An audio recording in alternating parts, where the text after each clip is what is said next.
Adai lên ta em một ca lâu ti mà na ca mà ngày na che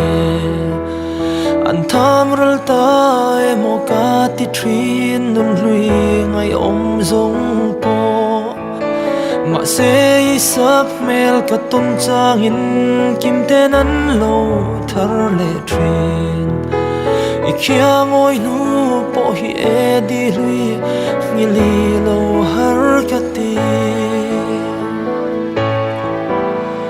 thăng quan đi min kar da na kan leng te sia tôn trang ni po in bia thu frill arem to lo lo dam trin mo o di hlui ti châu hi ka zot ngam ma che lung kim lo em chung si hian hei châu hi ka zot tri nang che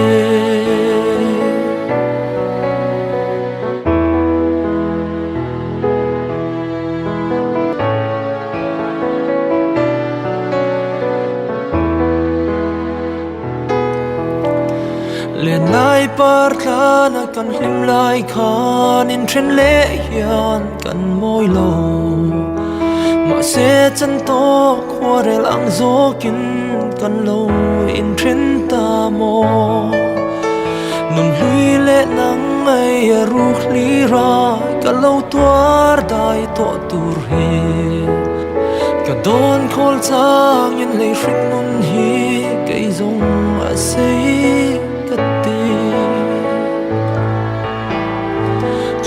quan đi min kar da na kan leng te sia tôn trang ni po in bia thu frill ren to lo ilo dam trin mo o di hlui ti châu hi ka zot ngam ma che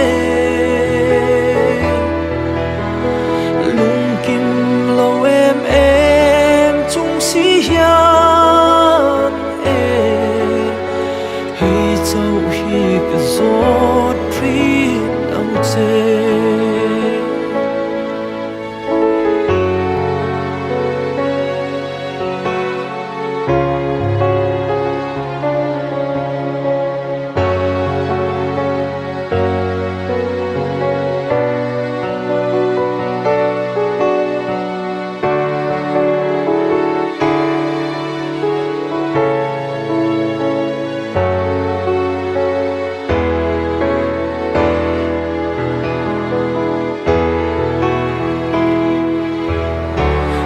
lai hal vanga in tren ma hian sui lung len thar ani an nei